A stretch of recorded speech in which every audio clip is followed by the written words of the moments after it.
Hello friends, आप देख रहे हैं अपना चैनल विजन बेसिक कोर्स। आज से मैं एक सीरीज स्टार्ट करने वाला हूं और वह जो सीरीज है मैथमेटिक्स सब्जेक्ट से है और टॉपिक का नाम है रेशियो एंड प्रोपोर्शन। वैसे तो ये जो टॉपिक है क्लास 6 से स्टार्ट हो जाता है, 6 ऑनवर्ड्स क्लास 10 तक रहता है। फ़र्क बस ये रहेगा कि कहीं थोड़ी कम रहेगी, कहीं थोड़ी ज़्यादा रहेगी। तो कोई भी टॉपिक स्टार्ट करने से पहले हमें बेसिक नॉलेज होना चाहिए। तो सबसे पहले मैं इस वीडियो लेक्चर में रेशियो एंड प्रोपोर्शन के बारे में बेसिक नॉलेज दूंगा। उसके बाद पार्ट पार्ट करके कई वीडियो लेक्चर्स होंगे और एक एक टॉपिक के अकॉर्डिंग हम लोग क्वेश्चंस डिस्कस करेंगे। आप कोई भी वीडियो लेक्चर मिस मत करिएगा। अगर आप पूरी सीरीज देखेंगे तो रेशियो एंड प्रोपोर्शन से रिलेटेड कोई भी क्वेश्चंस और किसी भी बुक से आप बहुत ही आसानी से लगा लेंगे। लेकिन मेहनत करना पड़ता है, परिश्रम करना पड़ेगा और पंक्चुअलिटी एंड रेगुलरिटी दोनों का बड़ा महत्व है। अगर आप पंक्चुअल हैं, रेगुलर नहीं हैं, तब भी गड़बड़ है। रेगुलर हैं, पंक्चुअल नहीं है, तब भी गड़बड़ है। मतलब पंक्चुअल भी होना चाहिए और रेगुलर भी होना चाहिए। तो इसी बात के साथ सबसे पहले मैं स्टार्ट करने जा रहा हूँ रेशियो एंड प्रोपोर्शन से रिलेटेड थ्योरी। तो सबसे पहले हम बात करेंगे कि रेशियो क्या है। ये जो रेशियो जो वर्ड है इसका क्या मतलब है। रेशियो देखिए, दो पॉजिटिव क्वांटिटीज जब फ्रैक्शन फॉर्म में होगा, मतलब एक क्वांटिटी को दूसरी क्वांटिटी से जब आप डिवाइड करेंगे तो रेशियो ऑब्टेन होगा। अब उसमें कंडीशन क्या है, दोनों क्वांटिटीज क्या होनी चाहिए, फिक्स क्वांटिटी मतलब फिक्स होनी चाहिए और पॉजिटिव क्वांटिटीज होना चाहिए, मतलब नेगेटिव नहीं होना चाहिए, नॉन जीरो होना चाहिए। मतलब रेशियो क्या है, it is a comparison of two positive quantities, two positive non zero quantity. Zero is neither negative nor positive. तो दो आपका पॉजिटिव क्वांटिटीज है, जब उनको आप डिवाइड करते हैं, मतलब एक क्वांटिटी को दूसरे से डिवाइड करते हैं तो रेशियो ऑब्टेन होता है। ये तो रेशियो की बात हो गई। प्रोपोर्शन क्या है, proportion it is an equality of two ratios. जब दो रेशियो को आप इक्वल करते हैं तो प्रोपोर्शन बनता है। ये तो हमने ब्रीफ थोड़ा आइडिया दे दिया। तो अगर मान लीजिए हमें रेशियो की बात करनी है, रेशियो की अगर बात करनी है हमें, तो इसमें दो नंबर्स होंगे और मान लीजिए कि एक नंबर P है, दूसरी नंबर Q है। तो इसमें पहली कंडीशन जो होगी कि P और Q दोनों क्या होना चाहिए, पॉजिटिव इंटीजर होना चाहिए, I प्लस पॉजिटिव इंटीजर होना चाहिए। और इन क्वांटिटीज की जो वैल्यू होनी चाहिए, ये दोनों के दोनों जीरो नहीं होने चाहिए। ये जरूर ध्यान दीजिएगा। ऐसे भी जब I प्लस दे देंगे तो फिर PQ not equal to zero कोई मतलब नहीं है, क्योंकि I प्लस में जो इंटीजर्स होंगे पॉजिटिव इंटीजर्स वही आएंगे, जीरो तो उसमें आएंगे ही नहीं। अब देखिए, रेशियो निकालते समय कुछ बातों का ध्यान देना है। अब वे बात क्या है, देखिए जो रेशियो में जो P है फर्स्ट टर्म है, Q सेकंड टर्म है। P को हम लोग बोलते हैं एंटीसीडेंट और Q को बोलते हैं कंसिक्वेंट। P और Q दोनों सेम टाइप का होना चाहिए, मतलब सेम काइंड की क्वांटिटी होनी चाहिए और उनकी यूनिट भी सेम होनी चाहिए। और एक कंडीशन ये है कि जब भी आप रेशियो निकालते हैं दो क्वांटिटीज का तो लोएस्ट टर्म में होना चाहिए। लोएस्ट टर्म से मतलब क्या है, मतलब ये है कि P और Q जो दो क्वांटिटीज हैं उनका जो आपका क्या उसको बोलते हैं हाईएस्ट कॉमन फैक्टर HCF 1 होना चाहिए। मतलब P और Q को प्राइम होना चाहिए। तो सबसे पहली बात कि जब कभी भी आपको रेशियो निकालना है तो आपको तब तक रिड्यूस करना है जब तक कि P और Q का HCF 1 ना आ जाए, मतलब इरिड्यूसिबल फॉर्म में, मतलब लोएस्ट टर्म में या सिंपलेस्ट फॉर्म में आपको रिड्यूस करना है। और दूसरी चीज, P और Q सेम तरह का होना चाहिए, मतलब P अगर लेंथ है तो Q भी लेंथ होना चाहिए, P अगर मास है तो Q भी मास होना चाहिए और यूनिट सेम होना चाहिए। अच्छा, इसकी बात हो गई। अब मैं बात करने वाला हूं कि कितने टाइप के रेशियो हो सकते हैं, या फिर उसके पहले हम बात करते हैं कंपोजिशन ऑफ रेशियो के बारे में। कंपोजिशन कंपोजिशन ऑफ रेशियोज के बारे में बात कर रहे हैं। कंपोजिशन ऑफ रेशियोज में देखिए क्या क्या आएगा, कंपाउंड रेशियो आएगा, कंपाउंड रेशियो।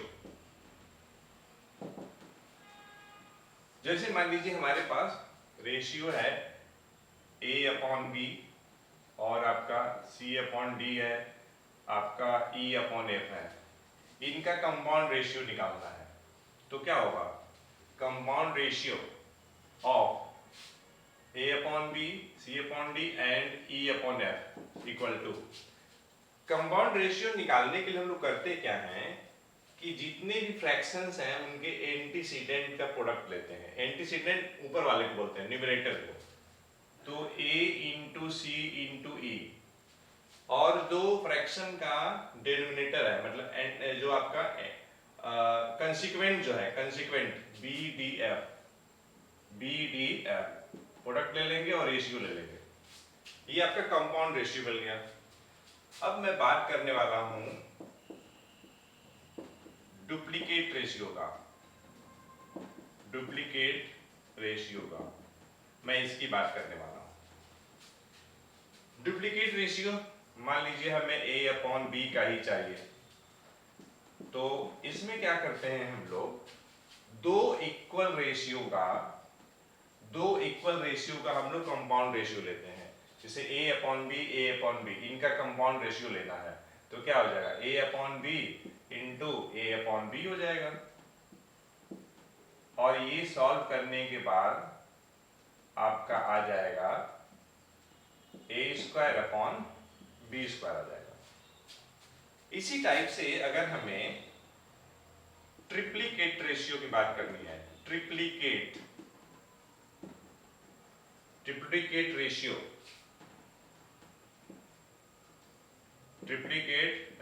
Of A/B। तो देखिए ट्रिप्लीकेट रेशियो में क्या करेंगे, 3 इक्वल रेशियो लेंगे। तो कहने का मतलब ये है कि A/B इंटू A/B, और ये आपका आएगा कितना, ये आपका आएगा A³ और ये B³, इतना आ जाएगा। Compound ratio, duplicate ratio, triplicate ratio.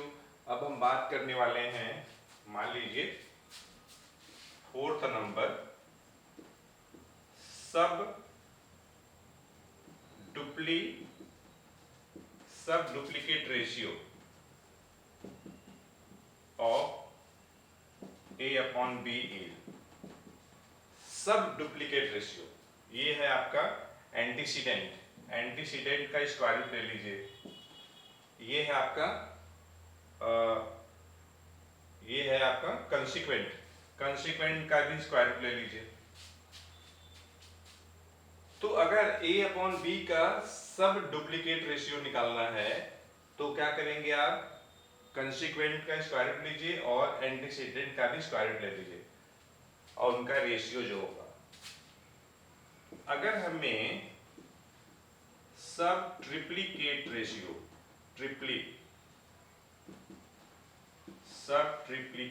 Ratio निकालनी है किसकी, A/B का, तो इसमें देखिए एंटीसीडेंट का आप क्यूब रूट निकालिए और कंसिक्वेंट का भी क्यूब रूट आप निकालिए। ध्यान दीजिएगा, यहाँ पे क्यूब रूट निकालना है, क्यूब नहीं करना है, क्यूब रूट निकालना है।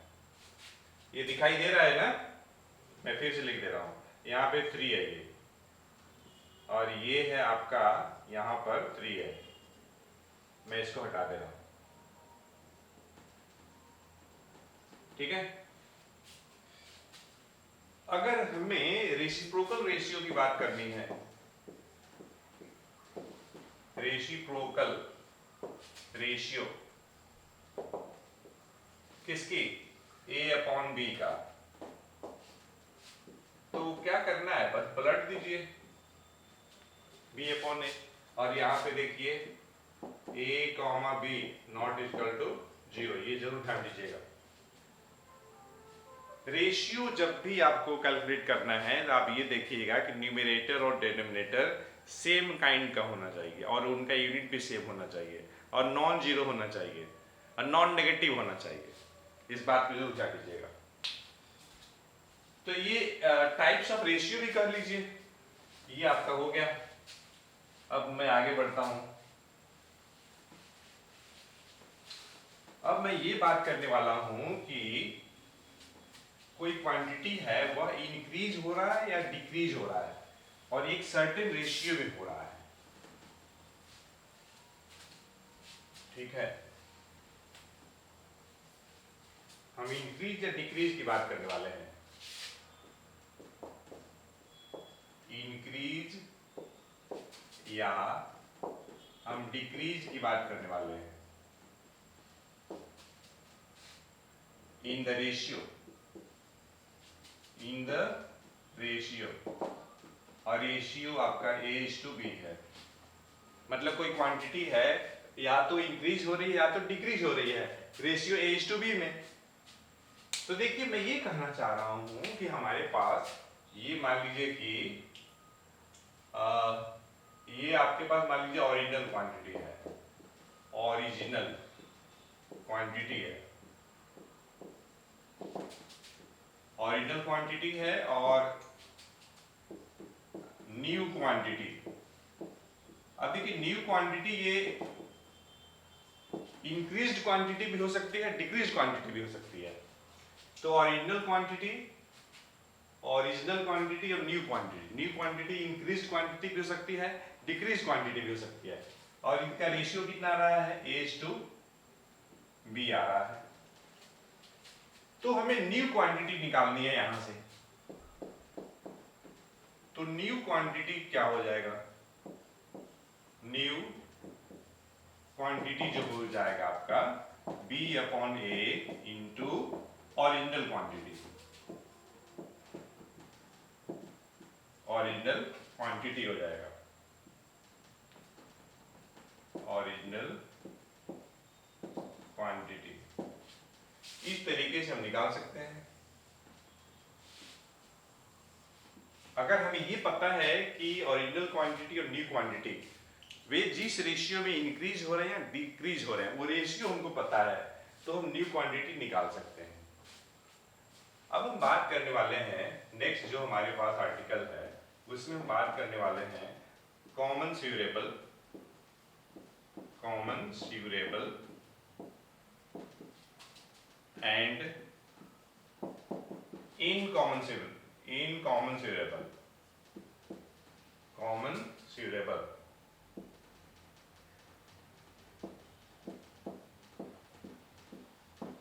क्वांटिटी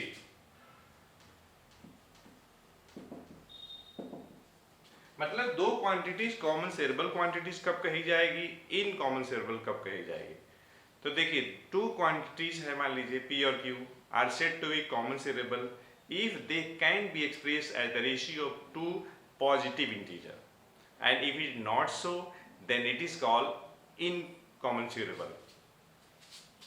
कॉमन सेरेबल क्वांटिटीज और इनकॉमनसेबल, जैसे मान लीजिए हमारे पास दो क्वांटिटी है, एक P है और ये Q है। अगर ये इंटीजर का रेशियो मान लीजिए इंटीजर 3 है, ये 2 है, P और Q दो क्वांटिटीज है। जैसे मान लीजिए मैं इसको ऐसे समझाऊं, P बराबर मान लीजिए 30 kg है और Q बराबर मान लीजिए 20 kg है। आपने P और Q निकाल लिया, 30 kg और ये आपका 20 kg, ये 3/2 आ जाएगा। 3 भी इंटीजर है, 2 भी इंटीजर है। इसका मतलब है कि P और Q क्या है, ये कॉमन सेरेबल क्वांटिटीज होंगी। अच्छा, इनकॉमनसेबल कैसे होगा वो भी समझ लीजिए। जैसे मान लीजिए हमारे पास R जो है ये 2√3 है, 2√3 सेंटीमीटर है। S जो है आपका 5√7 सेंटीमीटर है, 5√7 सेंटीमीटर। आपको निकालनी है R और S का रेशियो। तो ये 2√3 आएगा और 5√7 आएगा। अब देखिए 2√3 क्या है, ये इरेशनल नंबर है, 5√7 भी क्या है, इरेशनल नंबर है। तो इस सिचुएशन में r और s को क्या बोलेंगे, r और s को हम लोग बोलेंगे कि इन कॉमन सेरेबल क्वांटिटीज। समझ में आ गया होगा अच्छे से। चलिए अब मैं आगे बढ़ता हूं। अभी तक हमने आपको कई चीजें डिस्कस किया है। कोई भी रेशियोज इररिड्यूसिबल फॉर्म में होना चाहिए या लोएस्ट फॉर्म में होना चाहिए, लोएस्ट टर्म में होना चाहिए या सिंपलेस्ट फॉर्म में होना चाहिए। किसी भी रेशियो में न्यूमरेटर और डिनोमिनेटर दोनों सेम टाइप का होना चाहिए, उनका यूनिट भी सेम होना चाहिए और पॉजिटिव होना चाहिए। अब मैं बात करने वाला हूं, इंक्रीज डिक्रीज हो गया, अब मैं प्रोपोर्शन की बात करने वाला हूं। प्रोपोर्शन देखिए हमारे पास 4 क्वांटिटी है ए बी सी डी। ये 4 क्वांटिटीज हैं। ये 4 क्वांटिटी प्रोपोर्शन में तभी कही जाएंगी जब पहले 2 का रेशियो और लास्ट 2 का रेशियो बराबर हो। ये जो 4 क्वांटिटीज हैं, ये quantities are set to be in the proportion. और एक चीज ध्यान देने वाली है, ये सभी नॉन जीरो क्वांटिटीज है, ध्यान दीजिएगा, नॉन जीरो क्वांटिटीज है, जीरो नहीं है, और पॉजिटिव क्वांटिटीज है। ये प्रोपोर्शन में कही जाएंगी तब कही जाएंगी, पहली कंडीशन जब a अपॉन बी और c अपॉन डी ये दोनों क्या हो, आपस में बराबर हो। या ये कह लीजिए कि b इंटू सी बराबर a इंटू डी। देखिएगा ध्यान से, ए बी सी डी ये 4 क्वांटिटी है। अगर किसी क्वेश्चन में हमें ये प्रूव करना है कि 4 क्वांटिटीज प्रोपोर्शन में है या नहीं है, तो आप क्या करिएगा, 2 तरीका है। आप a अपॉन बी निकाल लीजिए, मतलब a और b का रेशियो निकाल लीजिए, c और d का रेशियो निकाल लीजिए। अगर ये दोनों रेशियो बराबर आती हैं तो आप कह देंगे कि चारों क्वांटिटी जो है प्रोपोर्शन में है। प्रोपोर्शन का मतलब ये होता है, इसका मतलब ये है एन इक्वलिटी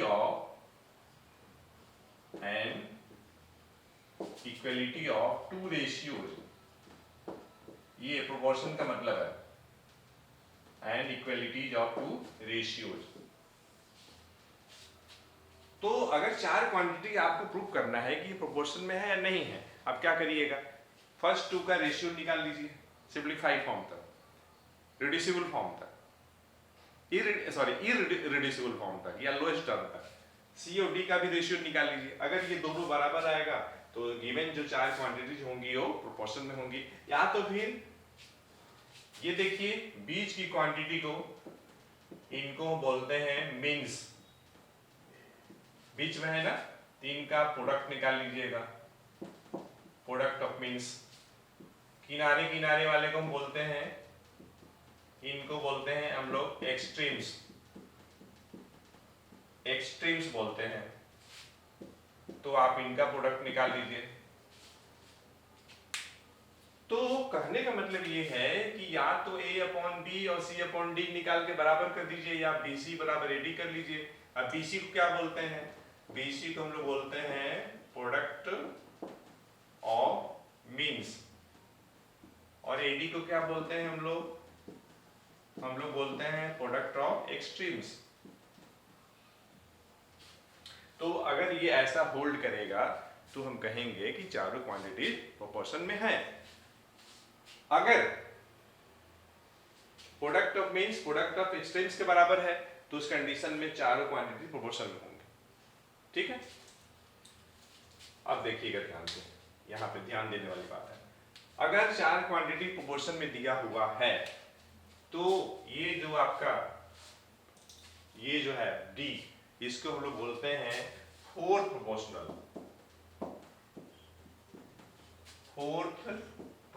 बोलते हैं। ये जरूर ध्यान दीजिएगा, 4 क्वांटिटीज अगर प्रोपोर्शन में है तो उस सिचुएशन में ये जो D है इट इज कॉल्ड 4 प्रोपोर्शनल। तो प्रोपोर्शन की बात हो गई।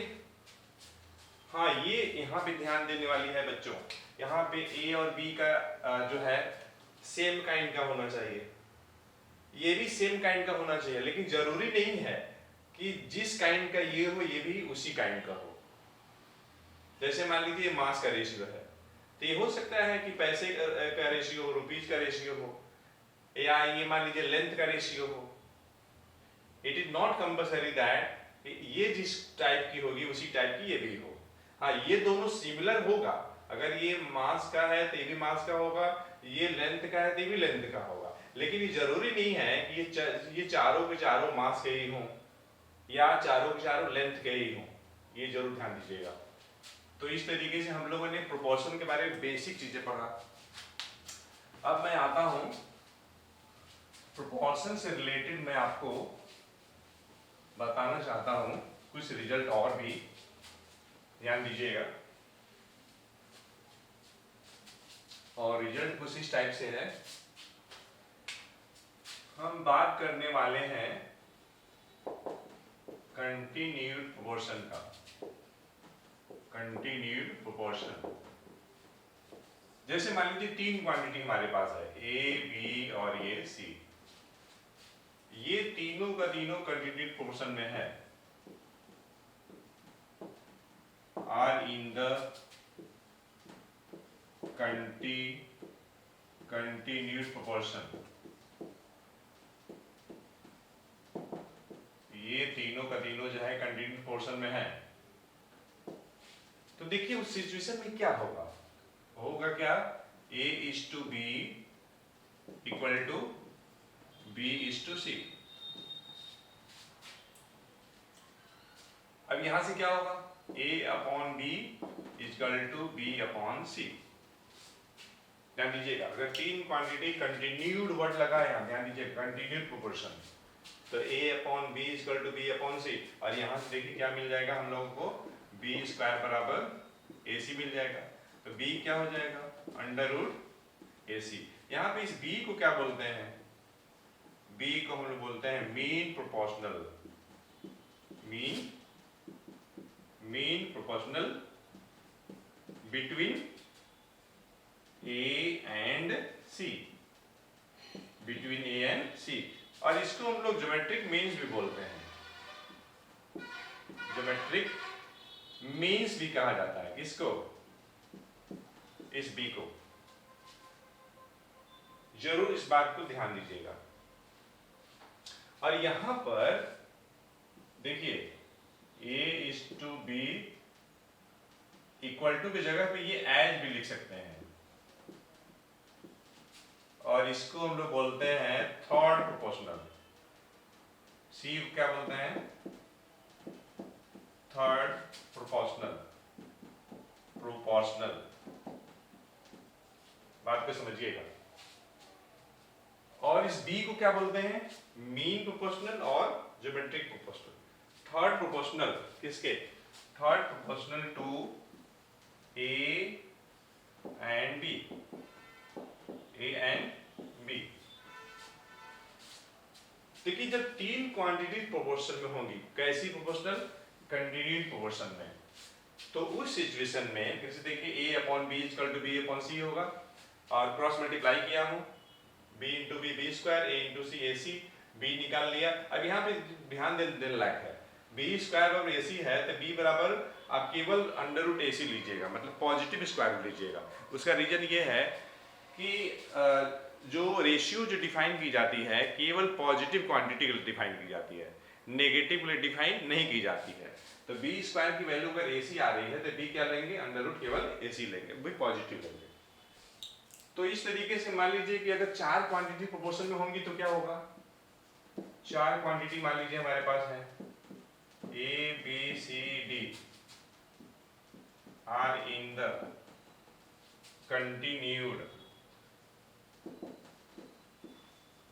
continued proportion।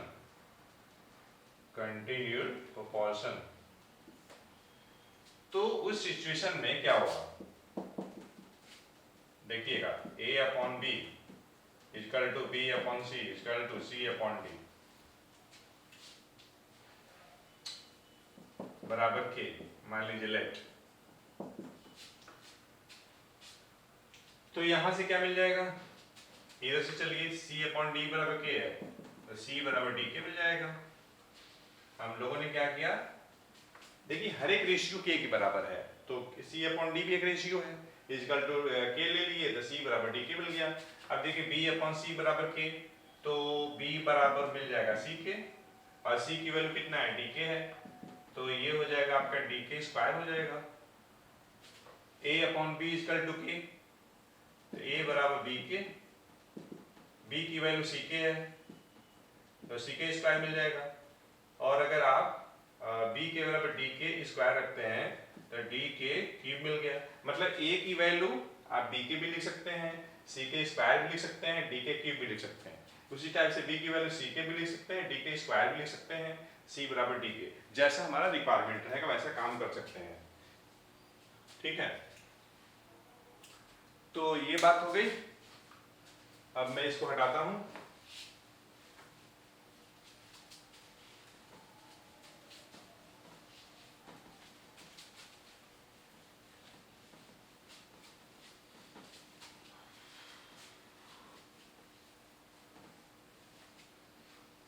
तो फ्रेंड्स, इस वीडियो लेक्चर में हम लोगों ने कुछ बेसिक जो टर्म्स है रेशियो और प्रोपोर्शन से रिलेटेड उसको हम लोगों ने डिस्कस किया है। रेशियो क्या होता है, इंक्रीज और decrease in the ratio as to B की कंडीशन में हम लोग न्यू क्वांटिटी कैसे निकालते हैं। प्रोपोर्शन क्या होता है, अगर 3 क्वांटिटीज कंटिन्यू प्रोपोर्शन में है तो मीन प्रोपोर्शनल क्या होगा, थर्ड प्रोपोर्शनल क्या होगा। अगर 4 क्वांटिटी प्रोपोर्शन में है तो उस कंडीशन में हम कैसे प्रूव करेंगे कि 4 क्वांटिटी प्रोपोर्शन में है। और फोर्थ प्रोपोर्शनल की हम लोग बात किए, तो अगर मैं और ज़्यादा थ्योरी डिस्कस करूंगा तो ये वीडियो लेक्चर बहुत ही लंबा हो जाएगा। तो बाकी कुछ सीरीज बचे हुए हैं जैसे प्रॉपर्टीज और प्रोपोर्शन, तो उसको मैं नेक्स्ट वीडियो लेक्चर में डिस्कस करूंगा। और उसके साथ ही साथ पार्ट वाइज ये सीरीज चालू होगी जिसमें कि क्लासीफाई करके एक एक टाइप के क्वेश्चंस थ्योरी के साथ भी हम डिस्कस करेंगे। तो फ्रेंड्स, इस वीडियो लेक्चर में इतना ही। हम लोग मिलते हैं नेक्स्ट वीडियो लेक्चर में एक अच्छे कंसेप्ट के साथ। Till then take care of yourself. Thank for watching video lecture.